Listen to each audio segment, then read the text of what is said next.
ಸಮುದ್ರವು ಉಕ್ಕೇರಿ ಹರಿಯುತ್ತಾ ದಡವನ್ನು ಅಲೆಗಳಿಂದ ಆರ್ಭಟಿಸುತ್ತಿತ್ತು. ಶ್ರೀರಾಮನು ಈ ಸಮುದ್ರವನ್ನು ಇಷ್ಟೆಲ್ಲ ದೊಡ್ಡ ಸೈನ್ಯ ದಾಟುವುದು ಹೇಗೆ ಎಂದು ಚಿಂತಿತನಾದನು. ಆಗ ವಿಭೀಷಣನು, ಶ್ರೀರಾಮ, ನೀನು ಸಗರ ಚಕ್ರವರ್ತಿಯ ವಂಶಸ್ಥನಲ್ಲವೇ? ಹೀಗಾಗಿ ನೀನು ಸಮುದ್ರ ರಾಜನಿಗೆ ಸಂಬಂಧಿಯಾಗಿರುವೆ. ನೀನು ಸಮುದ್ರ ರಾಜನನ್ನು ಪ್ರಾರ್ಥಿಸಿಕೊ, ಅವನು ನಿನಗೆ ಸಹಾಯ ನೀಡುವನು ಎಂದನು. ಶ್ರೀರಾಮನಿಗೂ ಆ ಸಲಹೆ ಸರಿ ಎನಿಸಿತು. ಅವನು ಸಮುದ್ರ ತೀರದಲ್ಲಿ ದರ್ಬೆಗಳನ್ನು ಹಾಸಿಕೊಂಡು ಸಮುದ್ರ ರಾಜನನ್ನು ಧ್ಯಾನಿಸುತ್ತಾ ಮಲಗಿಕೊಂಡನು. ಕೈಯನ್ನೇ ತಲೆದಿಂಬನ್ನಾಗಿಸಿಕೊಂಡು ಆ ಮಹಾಪುರುಷನನ್ನು ಸಮುದ್ರ ತೀರದಲ್ಲಿ ಮಲಗಿರುವುದನ್ನು ನೋಡಲು ಎಲ್ಲ ವಾನರರು ನೆರೆದರು. ಪ್ರಭು ಶ್ರೀರಾಮಚಂದ್ರನ ಪ್ರಾರ್ಥನೆಯನ್ನು ಆಲಿಸು ಎಂದು ಸಮುದ್ರ ರಾಜನಲ್ಲಿ ಮೊರೆ ಇಟ್ಟರು. ಹೀಗೆ 3 ದಿನಗಳು ಕಳೆದವು. ಆದರೂ ಸಮುದ್ರ ರಾಜ ಪ್ರತ್ಯಕ್ಷನಾಗಲೇ ಇಲ್ಲ. ಎಲ್ಲರಿಗೂ ಆಶ್ಚರ್ಯವಾಯಿತು. ಆಹಾ, ನಮ್ಮ ಪ್ರಭುವಿನ ಭಕ್ತಿಪೂರಿತ ಪ್ರಾರ್ಥನೆಗೆ ಸಮುದ್ರ ರಾಜ ಒಡ್ಡೋಗಲಿಲ್ಲವಲ್ಲ ಎಂದು ದುಃಖಗೊಂಡರು. ಶ್ರೀರಾಮನಿಗಾದರೂ ಮಹಾಕೋಪ ಉಕ್ಕಿ ಬಂತು. ಸೌಮ್ಯಕಾರನಾದ ಶ್ರೀರಾಮನ ಕೈಕಾಲು ಸೆಟೆದು ಎದೆ ಉಬ್ಬಿತು, ಹುಂಬುಗಟ್ಟಿತು, ಕ್ರೋಧದಿಂದ ಕಣ್ಣುಗಳು ಕೆಂಪಾದವು. ನಾನು ಇಷ್ಟು ನಿಷ್ಠೆಯಿಂದ ಆರಾಧಿಸುತ್ತಿರುವ ಸಮುದ್ರ ರಾಜ ಪ್ರತ್ಯಕ್ಷನಾಗಲಿಲ್ಲ ಅಂದರೆ ಅವನ ಸೊಕ್ಕು ಎಷ್ಟರ ಮಟ್ಟಿಗೆ ಇರಬಹುದು ಇರಲಿ. ಇವನಿಗೆ ತಕ್ಕ ಬುದ್ಧಿಯನ್ನು ಕಲಿಸದೇ ಇರುವುದಿಲ್ಲ ಎಂದುಕೊಂಡನು. ನಂತರ ಲಕ್ಷ್ಮಣ, ಸಮುದ್ರ ರಾಜನ ಅಹಂಕಾರವನ್ನು ನೋಡಿದೀಯಾ? ನಮ್ಮ ಪ್ರಾರ್ಥನೆಯನ್ನು ಅವನು ಆಲಿಸಲಿಲ್ಲ, ನಮ್ಮನ್ನು ಲಕ್ಷಿಸಲಿಲ್ಲ, ಅಂದರೆ ಧರ್ಮವನ್ನು ರಕ್ಷಿಸಲಿಲ್ಲ. ಲೋಕವೇ ಹೀಗೆಂದು ಕಾಣುತ್ತದೆ.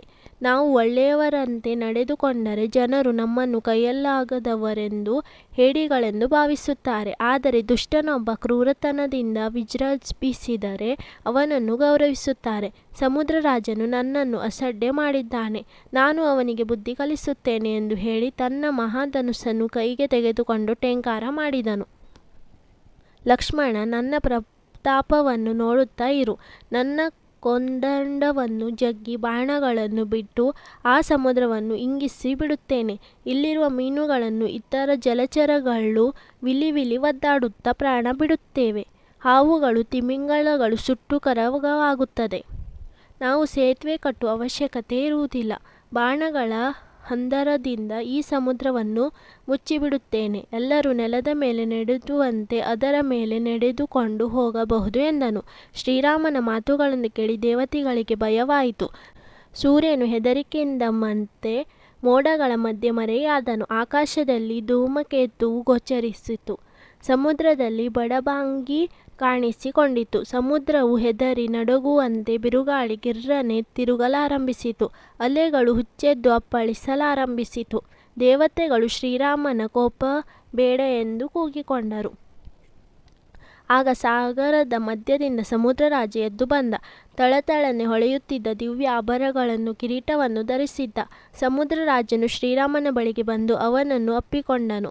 ಅನಂತರ ಶ್ರೀರಾಮ, ನಿನ್ನ ಕೋಪವನ್ನು ಬಿಡು. ನಾನು ನಿನಗೆ ಸಮುದ್ರವನ್ನು ದಾಟಲು ಸಹಾಯ ನೀಡುತ್ತೇನೆ. ನೀವು ಸಮುದ್ರವನ್ನು ದಾಟುವಾಗ ಕ್ರೂರ ಪ್ರಾಣಿಗಳಿಂದ ನಿಮಗೆ ಬಾಧೆಯಾಗದಂತೆ ಕಾಪಾಡುತ್ತೇನೆ.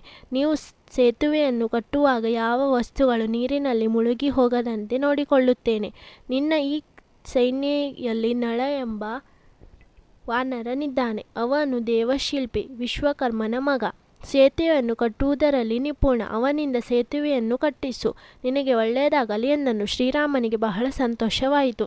ಅವನು ಸಮುದ್ರ ರಾಜನಿಗೆ ಕೃತಜ್ಞತೆಗಳನ್ನು ಅರ್ಪಿಸಿದನು.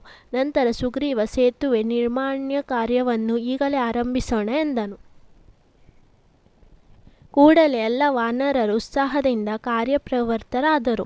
ಸಮೀಪದಲ್ಲಿದ್ದ ಮಹಾರಣ್ಯವನ್ನು ಹೊಕ್ಕು ಮರಗಳನ್ನು ಮುರಿದು ಸಮುದ್ರದ ಬಳಿಗೆ ತಂದರು. ನೀಲ, ಅಶ್ವಕರ್ಣ, ಬಿದಿರು, ತಾಳೆ, ಮಾವು, ಅಶೋಕ, ಬಿಲ್ವ ಮೊದಲಾದ ಮರಗಳನ್ನು ತಂದು ಸಮುದ್ರವನ್ನು ಮುಚ್ಚಿದರು. ಅನೇಕ ಮರಗಳನ್ನು ಬೇರು ಸಹಿತ ಕಿತ್ತು ತಂದರು. ದೊಡ್ಡ ದೊಡ್ಡ ಬಂಡೆಗಳನ್ನು ಹೊತ್ತು ತಂದರು. ಆ ಬಂಡೆಗಳನ್ನು ಸಮುದ್ರಕ್ಕೆ ತಳ್ಳುವಾಗ ಅಲ್ಲೋಲ ಕಲ್ಲೋಲವಾಯಿತು. ನೀರು ಆಕಾಶದವರೆಗೆ ಚಿಮ್ಮುತ್ತಿತ್ತು. ಹೀಗೆ ವಾನರರು ಸೇತುವೆಯನ್ನು ಕಟ್ಟಲು ಆರಂಭಿಸಿದರು. ನಳನು ಚಟುವಟಿಕೆಯಿಂದ ಓಡಾಡುತ್ತಾ ಮೇಲ್ವಿಚಾರಣೆ ಮಾಡಿದನು. 10 ಯೋಜನ ಅಗಲವೂ 100 ಯೋಜನ ಅಗಲವೂ ಆದ ದೊಡ್ಡ ಸೇತುವೆಯನ್ನು ವಾನರರು ಬಹಳ ಉತ್ಸಾಹದಿಂದ 5 ದಿನಗಳಲ್ಲಿ ಕಟ್ಟಿ ಪೂರೈಸಿದರು. ಸೇತುವೆಯ ಪೂರ್ಣವಾದ ನಂತರ ಅವರ ಉತ್ಸಾಹವಂತೂ ಹೇಳಲೇ ಅಸಾಧ್ಯ. ಎಲ್ಲ ವಾನರರು ಚಪ್ಪಾಳೆ ಹೊಡೆಯುತ್ತಾ, ಗಿರ್ರನೆ ತಿರುಗುತ್ತಾ, ಹೇಹೇಕಾರ ಹಾಕುತ್ತಾ ಕುಣಿದಾಡಿಬಿಟ್ಟರು. ಸುಗ್ರೀವನು, ಶ್ರೀರಾಮ, ಇನ್ನು ನಾವು ನಿಧಾನಿಸಬಾರದು. ಸೇತುವೆಯನ್ನು ಕಟ್ಟಿಯಾಗಿದೆ. ಲಂಕೆಯನ್ನು ಸುಲಭವಾಗಿ ತಲುಪಬಹುದು. ನಾವು ಈಗಲೇ ಹೊರಡೋಣ. ನೀನು ಹನುಮಂತನ ಹೆಗಲ ಮೇಲೂ, ಲಕ್ಷ್ಮಣನು ಅಂಗದನ ಹೆಗಲ ಮೇಲೂ ಕುಳಿತುಕೊಳ್ಳಿ. ಸಮಸ್ತ ವಾನರ ಸೇನೆಯು ಲಂಕೆಯ ಕಡೆ ಹೊರಡಲಿ. ನಾವು ಲಂಕೆಯನ್ನು ಸೇರಿ ಯುದ್ಧವನ್ನು ಆರಂಭಿಸೋಣ ಎಂದನು.